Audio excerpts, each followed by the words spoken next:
भीषण गर्मी शुरू होते ही जो बिजली संकट है वो भी गहरा गया है। तमाम ऐसे जिले हैं कि जहां पर कई घंटे की कटौती की जा रही है और उससे हाहाकार मचा हुआ है। पश्चिमांचल के अंतर्गत 14 जिले आते हैं और उन 14 जिलों में किस तरह की स्थिति है यही हम बात कर लेते हैं। पीवीवीएनएल के एमडी हैं चैत्रावी और उन्हीं से जान लेते हैं कि किस तरीके से तमाम जिलों में चल रहा। मैं एक चीज जानना चाह रहा हूँ, जैसे ही भीषण गर्मी पड़ गई है और देखने 10 दिन के भीतर जो है बिजली कटौती को लेकर हाहाकार मचा है।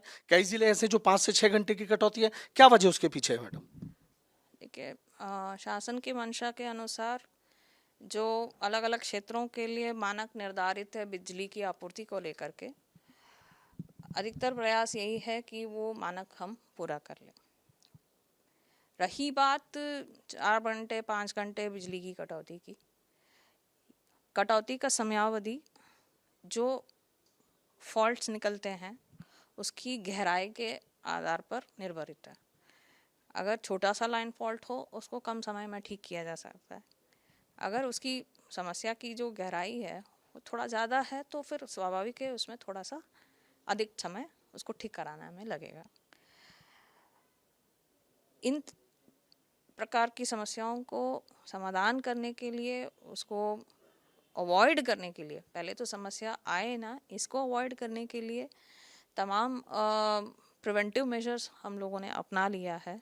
जैसे ग्रामीण क्षेत्र में जो कृषि का फीडर्स है वहाँ के स्थानीय के मांग के अनुरूप हमने डबल ग्रुपिंग का प्रस्ताव एसएलडीसी मुख्यालय, पीसीएल मुख्यालय से अनुमोदित करा करके अभी तक मुरादाबाद, सहारनपुर, शामली, मेरठ और नोएडा, इन सब जनपदों में जहाँ भी मांग रही है उसको डबल ग्रुपिंग का प्रस्ताव हमने अनुमोदित करवा लिया है और उसी क्रम में बिजली की आपूर्ति कृषि फीडर्स को लेके चल रही है। अच्छा मैडम, जिस तरीके से दावा किया जा रहा है कि बिजली की तो कोई कमी है नहीं, लेकिन मेरठ की बात कर लेता हूँ, 4 से 5 घंटे की कई इलाकों में कटौती हो रही है। बागपत में बुरी स्थिति है। अभी आपको मैंने पहले ही बताया, जो फॉल्ट हो सकती है जहाँ पे नेचुरल कारण की वजह से हो सकता है, जैसे अभी मैंने आपको एक एग्जांपल बताया, कोई चिड़िया बैठ गई इसकी वजह से फॉल्ट निकल आया।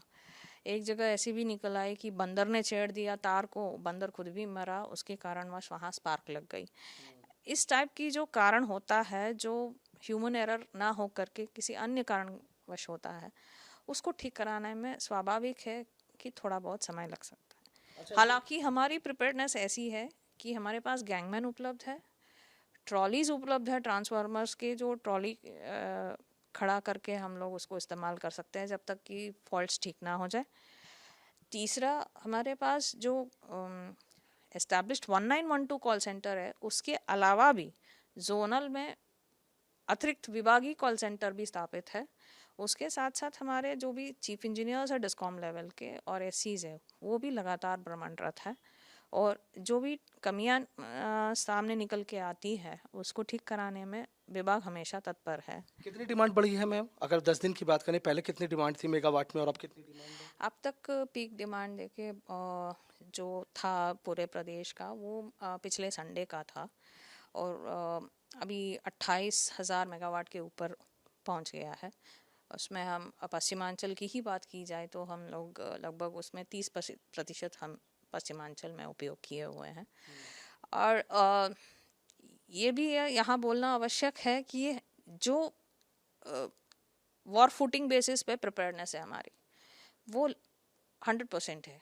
जैसे ट्रांसफार्मर की जो रिपेयर ट्रांसफार्मर्स है की टीम है, हमारे पास लगभग 6,000 के ऊपर अलग अलग कैपेसिटीज़ के ट्रांसफार्मर्स उपलब्ध है ठीक होने के लिए, रेडीली अवेलेबल है, रेडी टू इंस्टॉल। तो उसका जो ट्रांसपोर्टेशन का ट्रॉली या कैरियज का टेंडर है वो भी लाइव है। तो मैन पावर हमारे पास है, गैंगमैन 24/7 है, स्टोर्स में भी मटेरियल की अवेलेबिलिटी है और वर्कशॉप्स में 24/7 काम भी होता है। अच्छा मैम, एक चीज़ और मैं आपसे जानना चाहूँ, आपने ट्रांसफार्मर की बात करी है, लेकिन अगर पिछले 13 दिन की बात करें और पश्चिमांचल के पूरे अगर आंकड़ों की बात करें तो 2000 से ज़्यादा ट्रांसफर या तो फूक गए हैं, खराब हो गए हैं, तो क्या सिस्टम कमज़ोर है? अगर सिस्टम कमजोरी की बात नहीं, बल्कि अगर आप इसी फिगर्स का कंपैरिजन पिछले साल इसी समय का देखेंगे तो हमारे में लगभग 1.35% की कटौती हुई है, मतलब डैमेज का जो परसेंटेज है वो कम हुआ है। अगर उसको आप क्वांटमाइज करेंगे, लगभग 2000 ट्रांसफार्मर्स हमारे पिछले साल से कम जले हैं, ज़्यादा नहीं, कम जले हैं। तो ये भी एक कारण है कि हमने इसको फरवरी के माह से ही ट्रांसफार्मर्स का रिपेयरिंग और क्लीनअप अभियान चालू किया। अब तक पूरे डिस्कॉम में 6.5 लाख के ट्रांसफार्मर के सापेक्ष 1,75,000 के ऊपर ट्रांसफार्मर्स रिपेयर किया जा रिपेयर इन द सेंस उसका भी सर्विसिंग, जैसे व्हीकल एसी की सर्विसिंग होती है उस टाइप की ट्रांसफार्मर्स की भी सर्विसिंग हो चुकी है। ओवर बैलेंसिंग हो, ऑयल की कमी हो या लाइन फॉल्ट हो, इस टाइप की कमियों को हमने लगभग फरवरी से ही चालू कर दिया था एक विशेष अभियान के तौर पे। और बहुत इम्पॉर्टेंट है फ्यूज़ को भी हमने लगातार उसमें लगाने का कार्रवाई जो है फरवरी में ही स्टार्ट कर दिया था। तो अब अभी तक हमारे डिस्कॉम में अलग अलग जोन में इसमें भी काफ़ी हद तक प्रगति हुई है। और साथ ही साथ पश्चिमांचल के ही एग्जाम्पल को बाकी डिस्कॉम्स में भी अपनाने के लिए मुख्यालय से सर्कुलर भी निर्देश भी आ गया है कि पश्चिमांचल जैसा काम कर रहा है उसी दृष्टिकोण से उसी डायरेक्शन में बाकी डिस्कॉम्स भी काम कर रहे हैं। एक सवाल मेरा ये है, भी आपने कहा कि भाई कई बार चिड़िया आ जाती है, कई बार बंदर की वजह से फॉल्ट हो जाता है, लेकिन 24 घंटे बिजली गर्मी से पहले तो मिल लेती, तब तो ये कोई फॉल्ट नहीं था। कब तक माना जाए कि इसी तरीके होती रहती है? देखिए, ये these natural reasons keep happening. बस ये है कि समय की बात होती है, कभी वो हाईलाइट नहीं होता, कभी हो जाता है। आखिरी सवाल मेरा है, कब तक यही संकट चलता रहेगा बिजली का? संकट नहीं, कोई भी चीज़ निरंतर नहीं होती, नथिंग इज परमानेंट। तब तक माने कि व्यवस्था में कोई कमी नहीं है। देखिए, लगातार 24/7 हम सारे लोग काम कर रहे हैं, इंक्लूडिंग माई सेल्फ।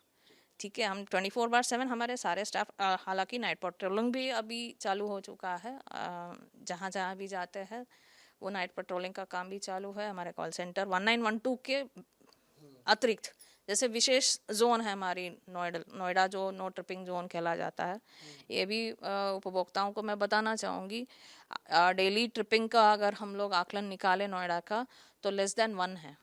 मतलब 60 मिनट का अगर काउंट लेंगे कि कितनी बार एक फीडर में ट्रिप हुआ, वो लगभग एक काउंट से कम है। मतलब 0.56, 0.58 उसी रेंज में चल रहा है। तो क्या बरसात तक इंतजार करना पड़ेगा या उससे पहले व्यवस्था दुरुस्त हो जाएगी?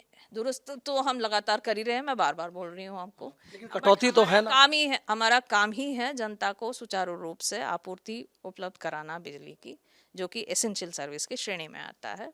बट जो नेचुरल टाइम लगते हैं किसी भी प्रकार की शिकायत का निस्तारण करने के लिए, उससे हम लोग ये भी प्रयास कर रहे हैं कि इसको टेक्नोलॉजी के माध्यम से और ठीक कर लें। जैसे हमारी RDSS की योजना चल रही है इस समय, उसका मंशा यही है कि हम मॉडर्नाइजेशन का तरीका अपना करके जो ये इस प्रकार की शिकायत है वो टेक्नोलॉजी के माध्यम से नगण्य हो जाए, कि वो शिकायत ही ना आए भविष्य में।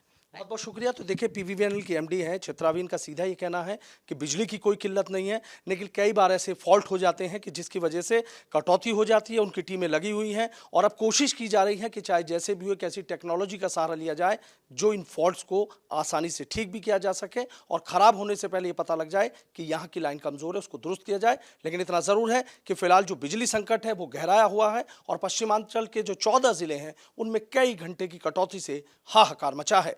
वीडियो जर्नलिस्ट सत्येंद्र सिंह के साथ सनुज शर्मा, ABP गंगा, मेरठ।